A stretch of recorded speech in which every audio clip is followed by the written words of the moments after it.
nature, have been able to come this close to an understanding of the laws governing us and our universe, it's a great triumph. So remember to look up at the stars and not down at your feet. Try to make sense of what you see, and wonder about what makes the universe exist.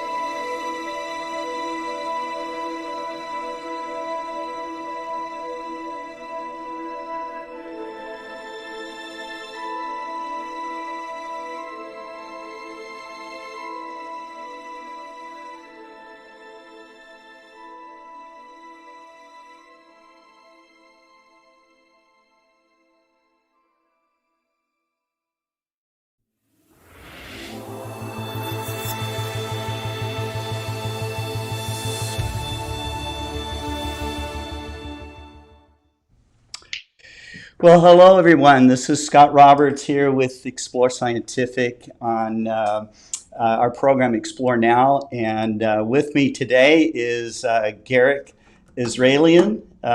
You are in the Canary Islands, and I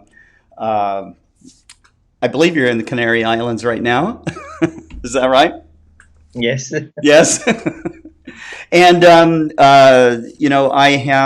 we've been talking a little bit before we got on this live broadcast, and it's so interesting and so exciting for me personally to be able to have an interview with you and to with you, and for us to be able to share, your discoveries, your life, this event called STARMUS. And so, I can say that in the conversations I have had with you, Garik, that you are a real gentleman, someone very easy to talk to. I think that, and also in the way that you express yourself, that you make, even some of the really difficult to understand concepts of astronomy, research, and being a scientist very accessible. So that's, I think that's a mark of high intelligence.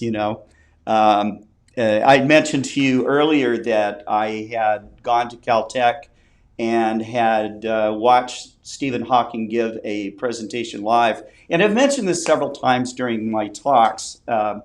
It's always, maybe there's an arrogance, or there is a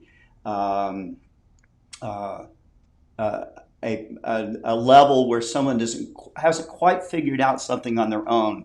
But there are people that will come across as trying to explain something. It just sounds more and more complicated and more complicated.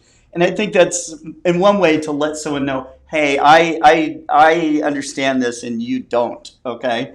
But Hawking got, I guess during a lot of his lectures, he would take questions from the audience, not from the audience, but from the students at Caltech.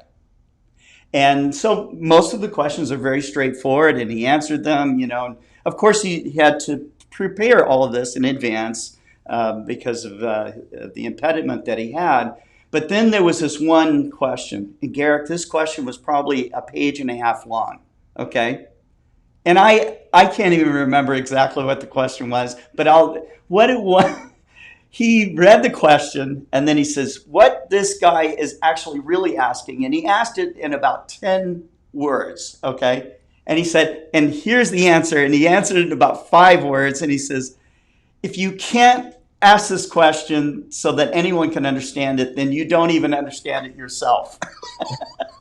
And the whole audience just breaks out in laughter. So I thought that was hilarious. And I go, wow, that's a genius. Okay, this is a genius here, And I loved his humor. But of course, you got to really know Stephen Hawking and working with him with the STARMUS Festival, and probably in research that you did because of your discovery, that connection between supernova explosions and black holes.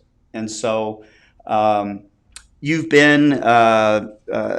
have been a researcher and professor in the Canary Islands at the Institute for Astrophysics of the Canary Islands. and a professor at the University of La Laguna in Tenerife, where I think that's where you live, is in Yeah. Tenerife, right? Yeah. And that's been since 1997. You have published hundreds of scientific articles.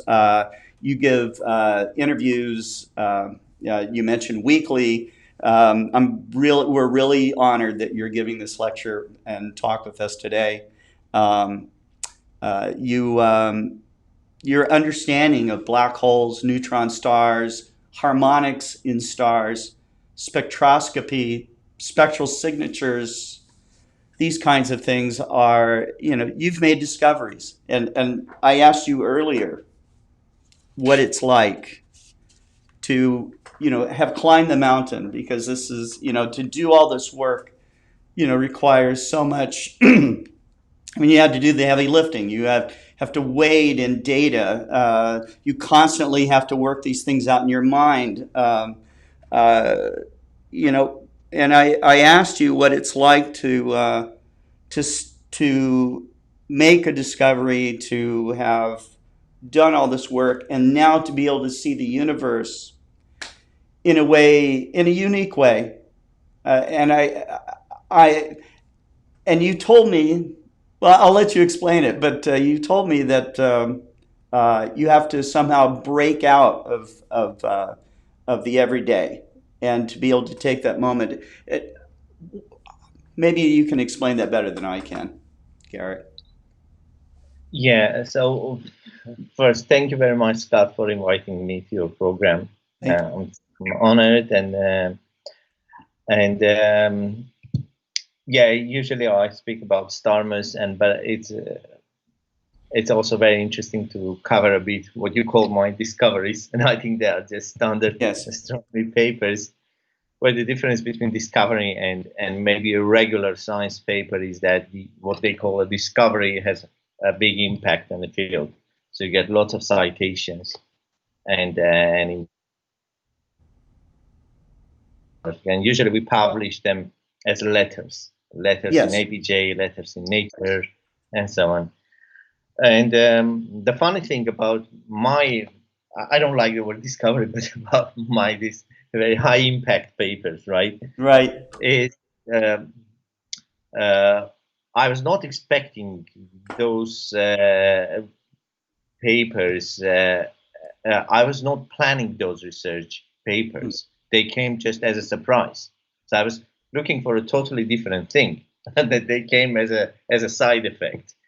Oh, wow. You see, for instance, about the paper about black holes and supernovae, we were trying to figure out.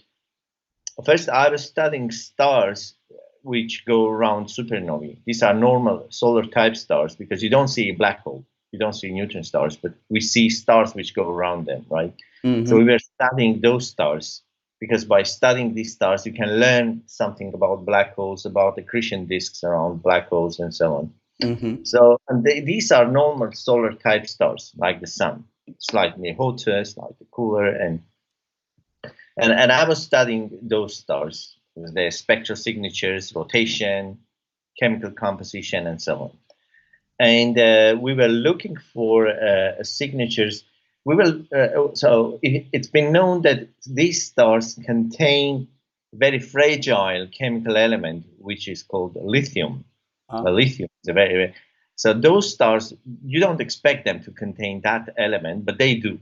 They do in a huge quantity. And we still do not know what is the source of lithium in stars which go around black holes. Okay, we don't know. In fact, there is no lithium in the sun. It's been depleted during 5 billion years of evolution, so the whole element is gone from the atmosphere of the sun. Right. But there was a lot of lithium when the sun was young. So this is a kind of an element. That's why we have lithium here on Earth. Yes.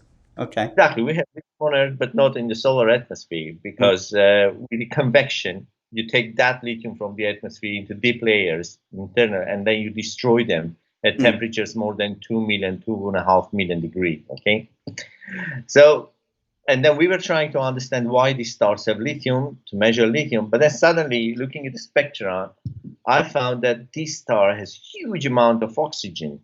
enormous. So the oxygen spectrum lines. I was scanning the spectrum for lithium actually to see both lithium isotopes. We call them lithium 6 and lithium 7, and the ratio of these isotopes would tell you a lot about the origin of lithium, whether it comes from spallation reactions with cosmic rays or whatever is the origin, right? But then I saw huge, enormous oxygen lines in the spectrum, and I know because I've studied those stars so many times. I examined hundreds of spectra of this type of stars, so I know the spectra by heart. It's like DNA of a star. So you look at the spectra, and so I can look at the spectra of any star like our sun with the temperature plus minus couple of thousand, and I know it's strange or not. Wow. So, Wow. Okay. there are lots of spectral lines, so you already know their location, their forms, and their shapes, and so on. Sure. And then when I saw these enormous oxygen lines, I saw that they are about 10 times stronger than they should be. So enormous. And I said, I've never seen anything like that. That cannot be. This is not true. And then I went to examine other lines, and I discovered that again, sulfur and magnesium, a couple of other elements, also very strong, very pronounced spectral lines. And then I quickly went to examine the whole spectrum, the study, and blah, blah. And I came to the conclusion that the star simply contains too much oxygen and too much sulfur, too much magnesium, which is absolutely not normal. There is no any other star in the galaxy which contains that much oxygen and that much. So that's quite a unique case. And the only conclusion that we could come was straightforward, that we knew that there is a black hole and the star is revolving around.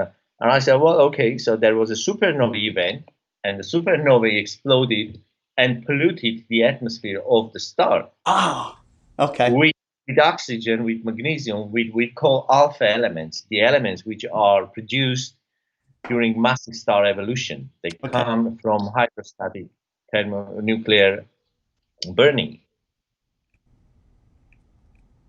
And they were expelled with the supernovae and contaminated the secondary star, the solar type star around black hole. So that was a straightforward conclusion. And in fact, the referee of the article, he argued that there are no models. So there are no predictions for this. And we said, yeah, there are no models, but these are the observations. And if you can come up with a different explanation, we are happy to accept it. Yeah, catch up. Exactly. And there was no other explanation. So that was the only explanation we could give. And then it became evident that there was a supernova event in that system, because in a galaxy we know about 20 black holes in our galaxy, detected black holes with solar type companions, with normal star companions. All right. Okay. So in all these systems where you see black holes, you don't see any remnant. So it's not obvious that there was an explosion which left a black hole as a remnant, and see a black hole with a normal star. All right. So there was no connection. For instance, when you have neutron stars and you have pulsars, in many cases, like in Crab, you see a diffused nebulae, which comes from a supernova explosion. And we know that there was an explosion. Now we have a neutron star or a pulsar sitting there. Yes. And that is not the case with black holes. So all these 24 black holes that we know in our galaxy were detected by with their companion stars. They don't have any remnants, and they don't have any peculiarities. So we don't know if there were any explosions or not, because there are also theories who say that when the star is very massive, then no necessarily explosion, because it can collapse directly and form a black hole. So no supernova. No supernova, exactly. Okay. That was a point, and then so that was the first evidence actually that in this particular case there was an explosion, because otherwise you cannot explain a high content of alpha elements of oxygen, sulfur, magnesium, silicon that would only come from a supernova explosion. So do you think there was the parent star or whatever supernova, the material goes out and then comes back in, and this is where you're seeing the spectral line of all the oxygen? The material is expelled. Okay. It's ejected, and it's captured by the star which goes around black hole. It's captured by. Okay. All right. Okay. Okay. Of course, part of the matter will fall back to black hole, but most of it will leave. So we don't know which fraction actually will fall back to the black hole and which fraction would leave. Right. It would depend on the energy of supernovae Right. and all sorts of speculation and models. It depends on lots of parameters and models and blah blah blah. So that's a different topic. Right. But observationally, you need to find a clear evidence that there was a supernovae event. Oh. So that became the first Very paper. fascinating. This is very fascinating. I think that that in the minds of all the people who are astronomers watching this, their brains are now turning, okay, a little bit. So you can Yeah, find out tons of because information about this online. But we examined many different systems, like 6, 7 other systems, binary systems with black holes and neutron stars, and we found very strange abundancy ratios, yeah, enhancement in iron, in a couple of elements, but we never found this striking yeah, enhancement of alpha elements. So yeah. that was the only case of that system. It's called the Nova Scorpii 94. But in yeah, but that was, this is the story. It's very Yeah. interesting. Interesting. It's interesting. Coming back to just our talk about, or the question I was asking you about, what is it like to have to be able to, stand on the mountain like the first guy ever to climb Mount Everest, and he's now looking out and seeing this view that few people have ever seen. And you mentioned that you have to remind yourself sometimes that or you pull yourself into a perspective to where you can look out and you're not just going to work, okay? Because you said a lot of this is like a job, which I know it is because it's hard work that you're doing. But I'm curious that, and we also talked about your background as a musician.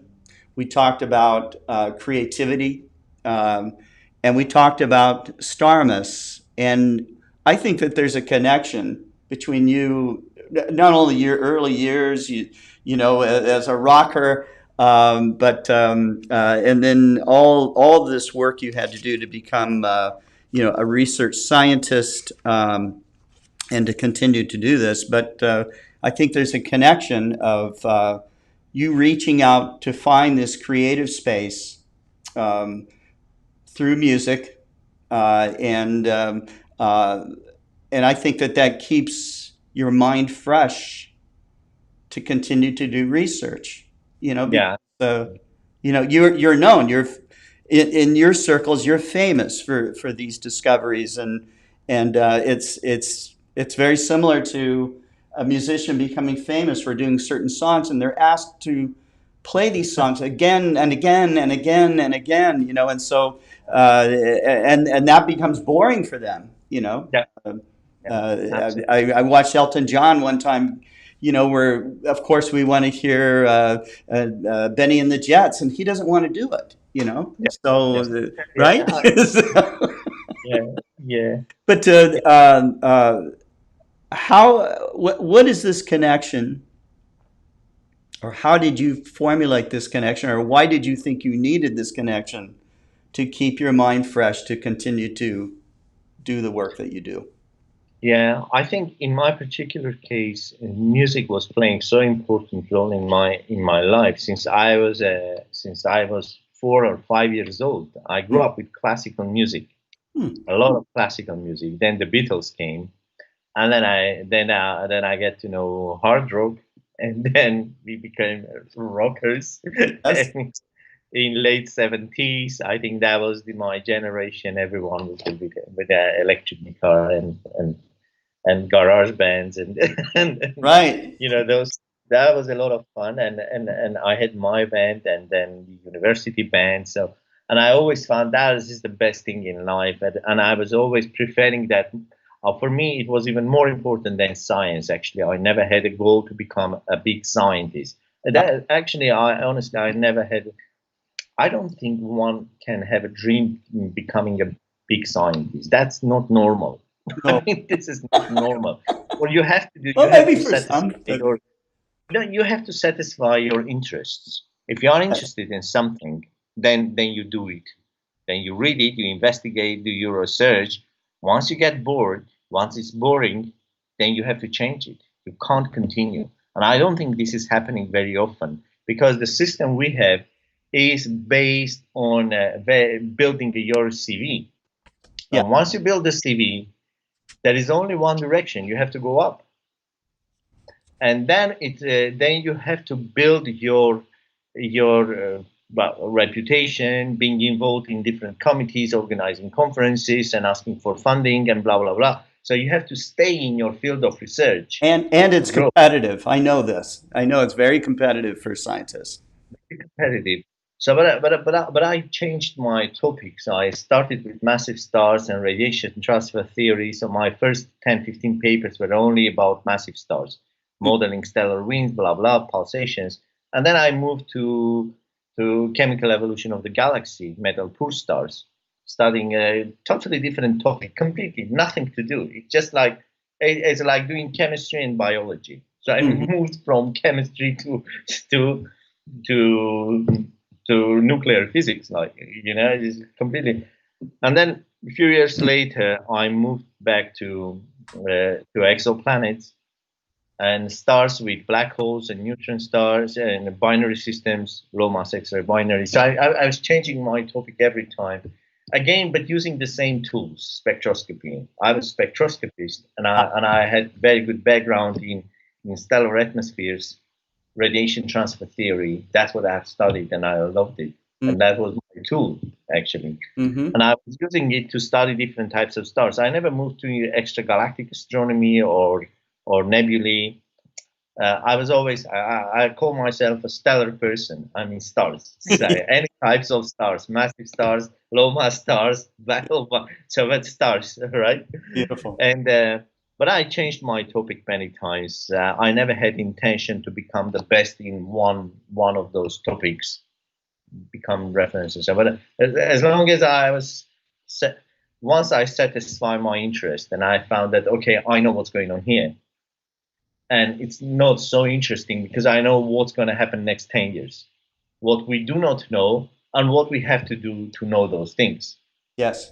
And that's not going to change the universe. So I was always like looking at this and saying, oh, that's interesting, of course, but it's not spectacular. All right. So let's move to do something else and study something different, which I do not know. And that's exactly what I was doing. And probably I'm doing that again now. Probably doing it again right now. Yes, sir. And I found it very, very exciting. This keeps you interested in science. Yes. Because you have to always look into. Yes. But of course, you lose your collaborators. I see. With people who you work for 4 or 5 years or 6 years, then you change to new ones. You change to new ones. So I had all sorts of collaborators moving from one topic to another. That's very interesting. Right. And you see how the science evolves, because nowadays you have massive collaborations, like 40, 50, 80 people collaborating in one paper from all different countries. And when I look at these huge, massive collaborations, I just get lost. And I say, look, I don't know my contribution. I don't want to get involved with this project. Right. I know they are important. I know why they are doing this. I know what is the goal, exactly what is the process. But I prefer kind of research when I can see my role clearly. Sure. And I have to take a lead role in this, or at least have 2 or 3 important collaborators, but not 40, not 100. So it's not my style. It's not that I criticize, but it depends on your personality. You depend which kind of science you want to do. You talked about also earlier when we were offline about the friction that is required, okay, which does create creativity, but also creates different perspectives and different ways to look at a problem or to bring out something that maybe the people themselves didn't even know they had. Okay, to discover something. You gave me an analogy. You're very good friends with Brian May of Queen, and Yeah. you told me a story. Perhaps you could tell this story about Freddie Mercury. Yeah, that's what that's what Brian was saying, that Freddie would go to rehearsals Yeah, and he would provoke them. He would provoke fights to become to create a song or to create something and to change, because otherwise, and then he was going aside and looking how they are fighting, and he was enjoying that. And so and that was a way that yeah, so Freddie was like that. yeah, Freddie was a person, but otherwise he was very quiet. He was very modest person. yeah. But in So music, was he in just doing this studio, just because he wanted to make a fight, or did he know what he was doing? he was feeling necessity. He was feeling that necessity to get fight in order to start singing or doing something new and different and so on. That it was. But you know, this is also happens in science, because I remember many times when you write a paper and it's published, then you go to conference and you get lots of people criticizing your work. So they hang out and say, "No, this is rubbish, and Sure. we don't believe in your results, and this is wrong, blah blah." And then, so that's exciting, because then then is a challenge, and you go and start a fight with these people. Actually, you know, the big debate, which can continue years, and it's non-stop debating. But from my experience, you never give up, and they never give up. So, Right. you know, then you keep publishing your papers and saying that they are wrong, and they will keep publishing their papers saying that you are wrong. Mm. You know, and then this will continue. And I know many topics in my field that this debate's going on for 15 years already about really simple things. You know, Yeah. not complicated. Just, I mean, you are not solving an evolution of the universe or the Big Bang. It's The really giant about questions. simple things in stars. Yeah, very tiny things. So, I mean, there are only 5, 6 people in the world who know exactly how to deal with this, and all these 5, 6 people for 10 years will be fighting about those things. You know, arguing and going into extremely details. Yes. But a very interesting process to follow and to examine and to see. Mm. And when I realized that, well, this is how science works, that's very interesting. It's the process of science. It's a Yes. process. Then you study this process, you are involved in this. And then at some point, I was saying, okay, let's switch to a different thing. That's enough. That's enough. My head is going to explode. In these never-ending arguments in this, so let's go to do something else. And then you move to different topics, and you see that there are similar things happening in all different fields, Yeah. which is cool. I think this is how the science works. You know, that's probably a normal process.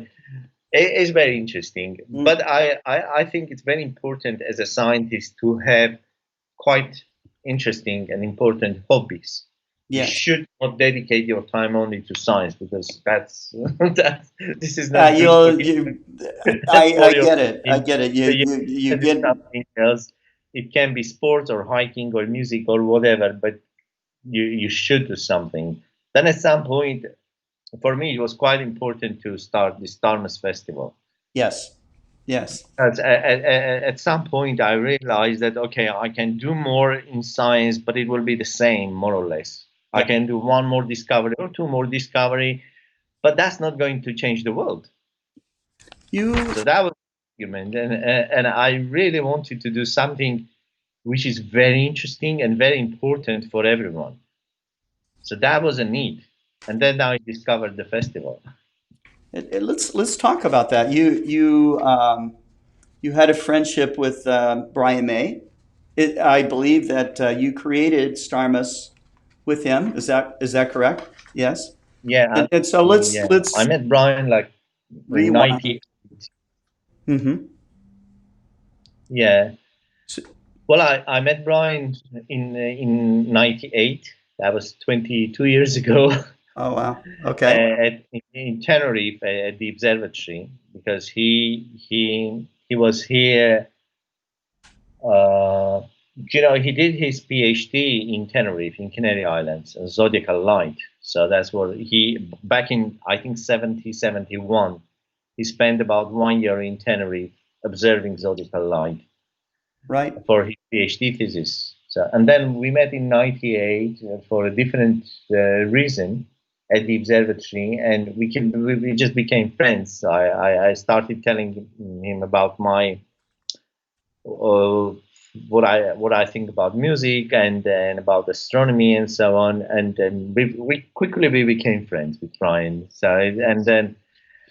and then we had so many discussions about arts and science, science and arts, science versus arts, and Brian was explaining me why he left science actually, why he, at a certain point he was feeling that he doesn't belong to the world of science, he belongs to the world of music, to arts, and that was very interesting. And although I always said that if Brian would stay in science, he would become an extraordinary scientist because he's a perfectionist. He's the perfectionist. If he does something, it has to be absolutely perfect. Like in his studio work, when he's recording something with his guitar, he would rehearse it millions of times until it's exactly what he can imagine. So it can be months of recording for one single note. Right. And this is his personality, right? And so I was doing a project on astroseismology, detecting, working on acoustic waves in stars, in solar type stars. And so this brought me to idea of creating a star sounds library, a library of stars with stars of different temperature, chemical composition, gravity, and so on, to see whether we can hear a difference in sounds in between those stars. So these discussions led us to create STARMUS Festival 10 years later in 2011, first edition. So the goal of the festival was to inspire people, actually to communicate science, first of all, astronomy and space. We felt that science needs inspiring events. Very good, very good. I mean, it can be festival or whatever, documentary, but things that that has a potential of inspiring lots of people. Right. And we thought that STARMUS would be the festival with a specific format where you take people and you change them 180 degrees and you inspire them, and then they return home and start reading about science and watching documentaries and got recharged at this event. That is something I definitely would be a takeaway for me. I've never been to STARMUS. You've invited us to go to STARMUS VI, and we'll talk about that in a little bit. But and I'm very interested in going. But I think that this kind of diversion, but also looking through the lens of music and art and all these different ways to look at the amazing discoveries and the research that's going on. It would definitely give you a boost, a recharge, not only for those scientists, those VIPs that come to your event, but for the public. And I know that you're doing a big outreach event for STARMUS VI as well. So. Yeah, absolutely. We thought that well, the event should be about science, not just astronomy, right? Yeah. But astronomy in space take a central role.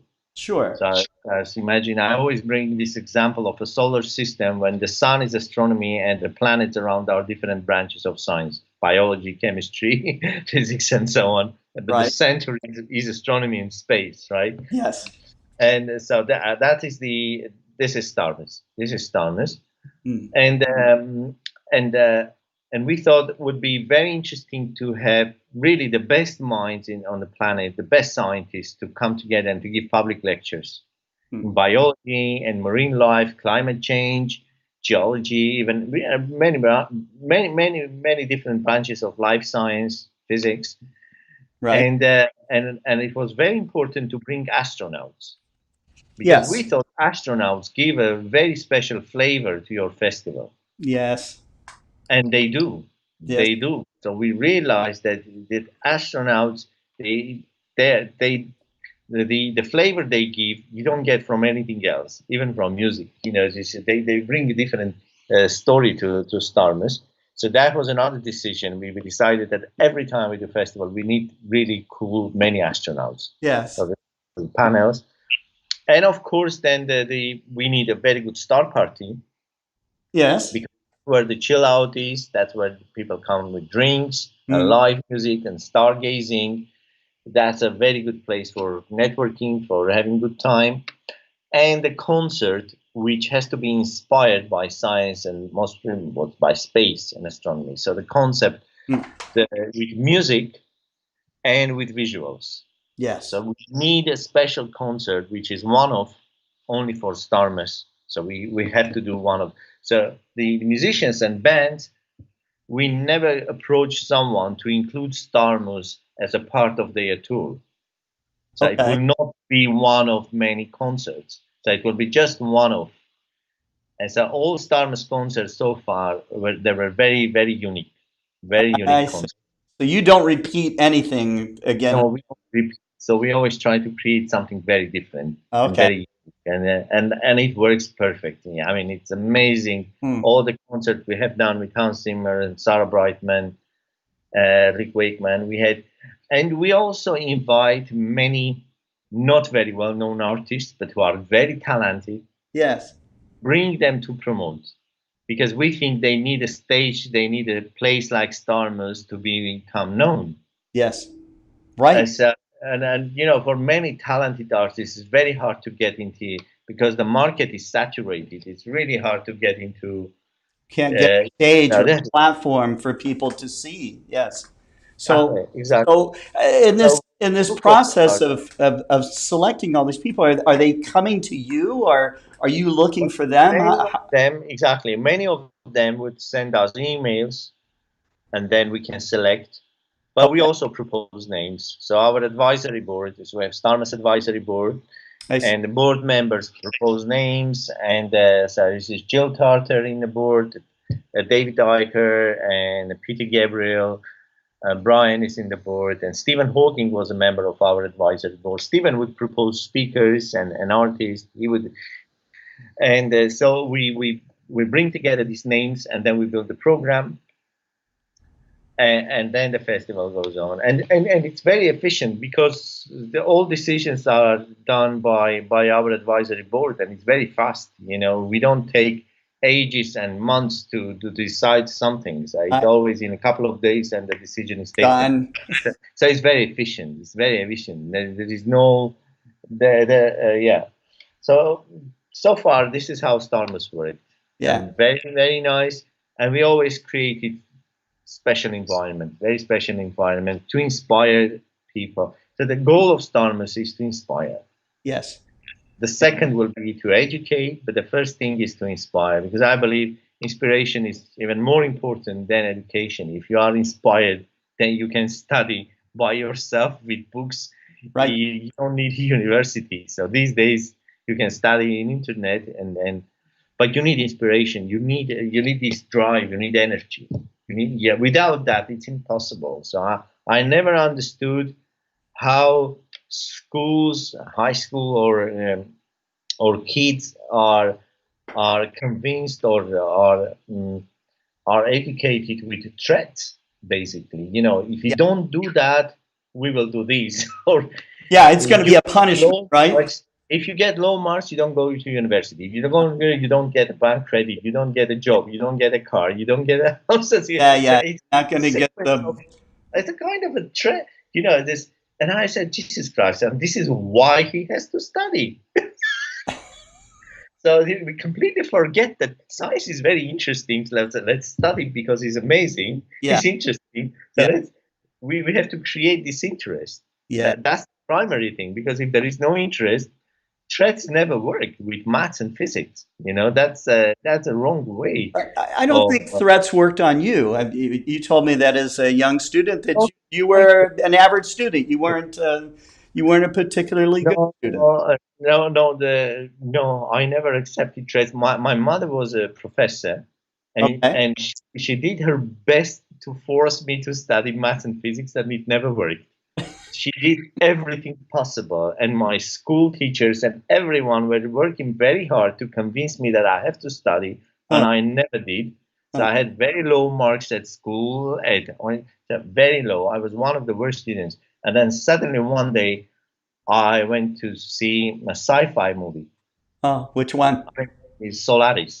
I saw the old version of Solaris, one of the first versions All from right. '69, black and white version of, and I was so inspired. The movie actually locked me down. I couldn't believe that there is something which is called science fiction. Yeah. So so I fell in love with sci-fi, and I started reading sci-fi day and night, 24 hours reading sci-fi, and I went through all classics, Isaac Asimov and Arthur C. Clarke, Heinlein, and so and then that took me to astronomy. So it was all because of the movies and sci-fi. So all this hard work done by parents and the school, it didn't serve for anything, nothing. Wow. So you had to wait for a good moment, for a good inspiration, a shot, for a drive to come and take you. And I believe so. We are trying to create STARMUS as an environment where people can get this inspiration. Yes. So So if you're an bring educator out there, okay, and you're day in, day out just preparing the same material for your students, and if it's boring to you as an educator, guess what? It's going to be boring to them too. So I yeah, think that you yeah. do need to find the inspiration. Yeah, it's boring. That's why being an educator is a very complex thing. I mean, you have to love your work so much Yes. that every time you go to your class, you have to be a new person. You have to do it with the same energy, with with so much love to your work. So I don't accept when people do this as a job. Yeah. You know, you can do as a job many other things, but not a teacher, Yeah. not a professor. That's so responsible. I mean, it's like doctors. You know, if you are a doctor in a hospital, Yeah. you cannot just be a doctor. It's a different philosophy.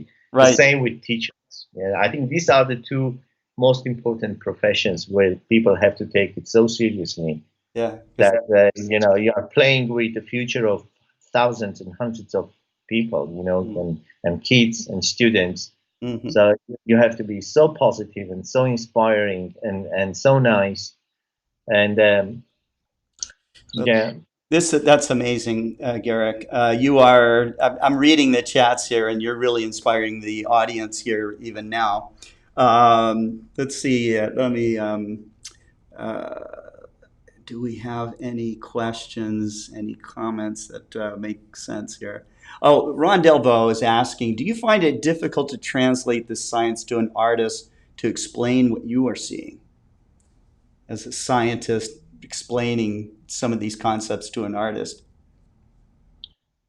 mm, no, but it depends on what is it, what exactly it is. Sure, sure, right. Yeah, it just yeah. Sometimes it works, but then often you have to prepare it well in advance to give a good explanation. It depends, I would say. Hmm. It depends. Jeff Wise says Garik is one of the most interesting speakers I've heard speak in years. Very nice. Thank you. That's cool. Um, uh, Someone wants to know what kind of telescope Brian May uses. Does he have a private telescope? Is he amateur or does he? Well, Brian, when he was in Tenerife in '70s, he built with his colleague. They built a Fabry-Perot Okay. spectrograph, and they were using a really small telescope, very small. Oh, I think a 30 centimeter telescope was installed by Imperial College of London. okay. It was one of the first telescopes in Canary Islands. So he was using that telescope and the Fabry-Perot spectrograph, which they designed and built with Tom Hicks in the Oh, late okay. 60s. Yeah. Very interesting. And someone wants to know if you have your own telescope. Do you have Yeah, I have a very tiny, small one. It's just not very but I actually I'm Maybe I can fix that. So we'll see. I have a very good telescope for me. Yeah. Because yeah. Um, uh, okay, so we should probably talk more about STARMUS 6 at this point. But there's so many topics I could talk to you about. We could talk about artificial intelligence. We could talk about your interest in finding life on other planets. You've done work in all of these fields. Let's talk about STARMUS 6, okay? Because this is something that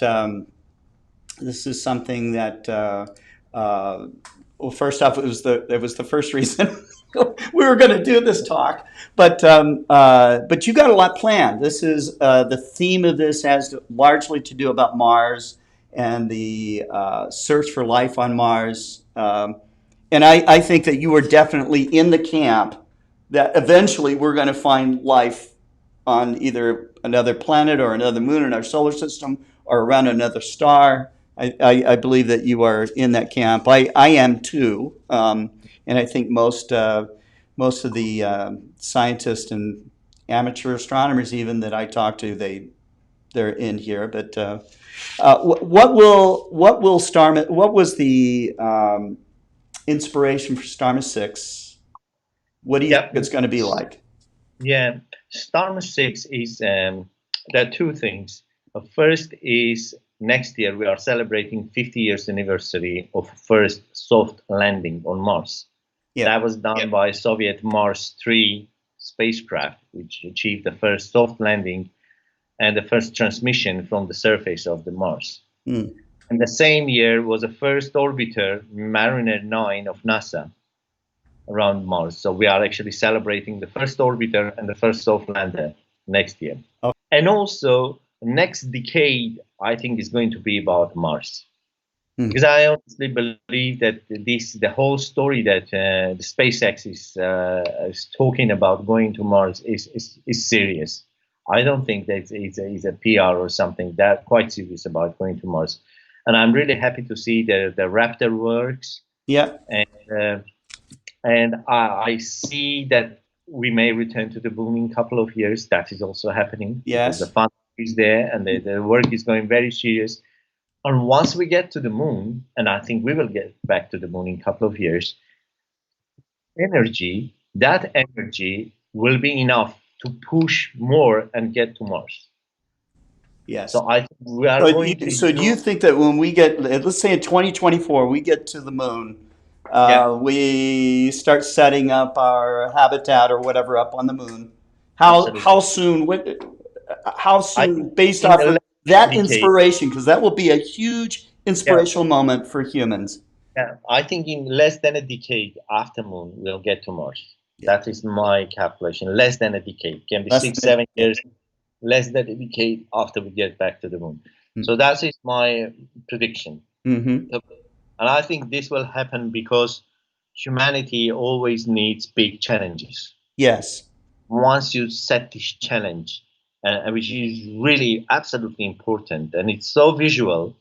Going Mars is very visual, very simple, very simple, very visual, very ambitious, very sci-fi and so on, and it's all combined in one, and those things work usually, and especially now 21st century with so much technology, and now you see going back to moon is going to be very different than our first landing in '69. Sure. Because the quality of images, the quality of the technology, that it will be so impressive to see. Can you imagine 8K, 16K quality? 8K. That's coming from the surface. Wearing goggles and watching it in 3D, exactly. Right? Yeah. Exactly. Online, putting internet on.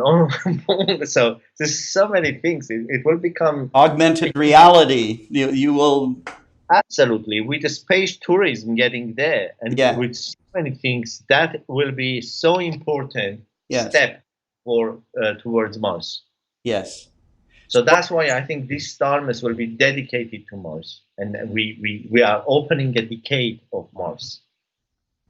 So next year, is the decade of Mars. I think this is very important. I think it's very important. I think that you are, I think that these events that you've done with STARMUS and this particular event is really to kick humanity into high gear, okay? And because we were both kids when they first landed on the moon, but we remember we could Yes. you could feel the change in the world, all over the world. It was amazing. And the rapid increase in technology from 1969 to now, what happened? Me and my friends in the third grade, I was in 1968, we knew that we were going, okay, at this point, and we made predictions. In third grade, we made predictions we'd be in flying cars, okay. We made predictions that we would have a tricorder. Oh, by the way, we got one. Okay, we got one. We made predictions that we would talk by video. Okay. Third grade. Okay. And now we're doing all these things. Self-driving cars. Self-driving cars.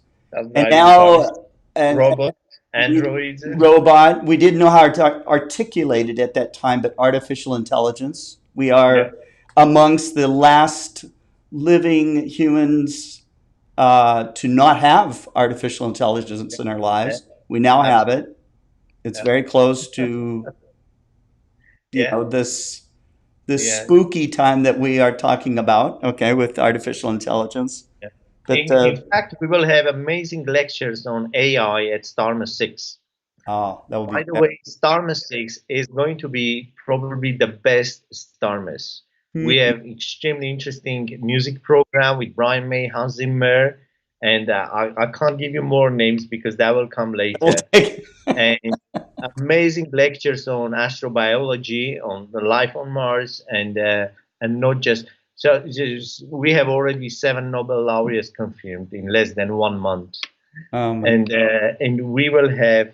I mean, tremendous. I strongly encourage everyone to join STARMUS VI. It's going to be the most spectacular festival, definitely. And you mentioned, too, you're making it more affordable to attend STARMUS VI. Absolutely. It's going to be very, very, very affordable. Yes. I think much more affordable than previous STARMUS festivals. Okay. Because we get very good sponsors on board, and that helps to bring the price down. And then and in general, Armenia is very affordable. Yes. Amazing hotels, excellent country, very, very safe. Yes. One of the safest countries in the world. Amazing history. Is the first Christian state in the world. Oh. And Armenia is the first Christian country in the world. Oh. The first from 3rd century, actually, first churches are in Armenia. So wow. I strongly encourage people to visit to visit STARMUS and visit Armenia. A unique opportunity. Yes. So definitely. Right. One of the links I just put out there a little while ago in the chat was your Star Sounds link on YouTube. After this program, all of you guys need to switch over to YouTube and watch Star Sounds. It's hypnotic. It's beautiful. Okay. And it's not something you just watch once. Okay. You need to come back and watch it. I don't know, maybe 50 or 60 more times, or maybe 100 times. It's really amazing. It is amazing. You are, Garik, you're one of the most incredible, interesting guys I've talked to in my life. Okay. It's a huge honor to do this. I am very honored that you asked Explore Scientific to come to participate in the Star Party. We will be there. We will do our best. You are talking about thousands of people being there, right? Yeah. So Yes. You're going to have a free concert apparently, maybe I'm giving away some stuff here, but there'll be a free concert. I won't say any more over what was discussed, but this is STARMUS is not going to. If you've been to a Star Party before, okay, STARMUS is not going to be this dry. You're going to learn some amazing things, but it's not going to be this dry thing. this is a party. This is a festival. This is meant Yeah, to inspire you. Okay, yeah, this is meant to blow you away, and it will. yeah. Let me add something, Scott. We never start lectures at 9 a.m. Okay. So it's a conference. Oh, Lectures start after lunch at 2 o'clock, and they finish at 6. oh, okay. 1 hour coffee break. So it's not a heavy conference. So people shouldn't think that this is a conference you have to go and Mm, no, no, it's very light. It's very light, but it's mhm. very high level. Amazing panel discussions, keynote lectures, Yeah. and a morning is left for enjoying city and after star party or a late night concert or drinks, you can relax in the morning Mm. and to see exhibitions and do many other things before you come to lectures. So it's quite relaxed. It's Oh, not a conference. that's great. That's great. And I look forward to being there and doing all that we can to share the sky with the people that are making STARMUS happen, and also the audience. You're going to invite a whole city of people to come in and Yeah, and gaze at the stars, which is going to be so cool. yeah, So absolutely. I thrive on that kind of stuff. I really do. I love it. So and I know there's a million other questions I could ask you, and we could go into so many subjects from your knowledge of black holes to there are people chatting about artificial intelligence to um, this kind of thing. I do want to bring up, you made some predictions during a TED talk, okay, that you gave, Yeah, I think it was 2009, is that right? yeah, 2009, and you made yeah, predictions about finding signatures, spectral signatures on other planets where we would find tantalizing evidence of life. yeah. Um, how far are researchers and scientists, in your opinion, how far away are we from, if you want to revise any of those predictions? Yeah. Well, we already detect biomarkers. We detect biomarkers in exoplanets. I think very soon,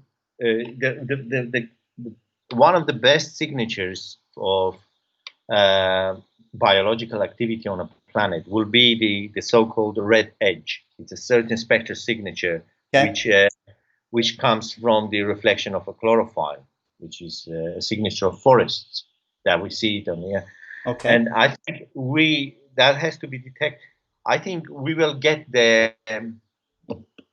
Maybe in less than 10 years, we will see the red edge in certain exoplanets. Well, It's just a technology question. It's just getting technologies that large mirrors and so on. hmm, But we are very close. We are there. I think we will definitely find um, biological activity, hmm, biological life. When we will find intelligent life is a different question. You know, sure. but uh, but but but some primitive certain biology is, I think, it very soon, very very soon. Yes. Yes. Awesome. Awesome. Okay. We've been on for over an hour. And so I hope to be able to have you on our program again. Okay. Sure. Yeah, and because I know that we'll have to pick a different, a little bit different tact. But Yeah. Garrick, thank you, man. Thank you so much for this. I'm going to end this Thank you. program with the music of Rick Wakeman for Starmus. Do you want to? Is there anything that Rick, of course, right? And right? Yeah. What was the inspiration for this music that we're going to end with here? Well, when I invited him to Starmus, and that was in 2014. Hmm. And so he asked me what's going on, why I should come, and why this is interesting. So I wrote him a long email explaining and giving some references. And then when he came to Starmus, he performed this piece, and he said, "When I read your email, I went out at night, and it was a starry sky, and I lied on the ground, and I was watching stars for like an hour, Oh, and I straight went back to my piano and wrote this piece. Oh, He wow. said, came like Just that, like lightning, huh? just Wow. like watching stars. Even, and that's an amazing composition. It's amazing composition, and he called it STARMUS. So Yeah. we are so honored. And actually, last album of Rick Wakeman is dedicated to Mars. It's called The Red Planet. Oh, very cool. Very Yeah, yeah. Well, So Rick is much inspired by space, and not only him. There's so many musicians. That's a generation of '70s. There were lots of guys were inspired by space. Brian Eno and Rick and David Bowie was the same. right. And Yeah, there will be many more. There will be many yeah. more. So thank you. And Garik, thank you very Mars, much. yeah, and Mars will inspire a lot. You will see, Scott. Yes, I'm looking. Mars is going to inspire, and the second landing on Moon is going to inspire again a lot. So that I think those things are so important Yeah. for inspiration for kids. Yes, for all of us. For all of us. Yep. For all of us, of Yep. course. Yeah, Garik, yeah. thank you so much, man. Thank you.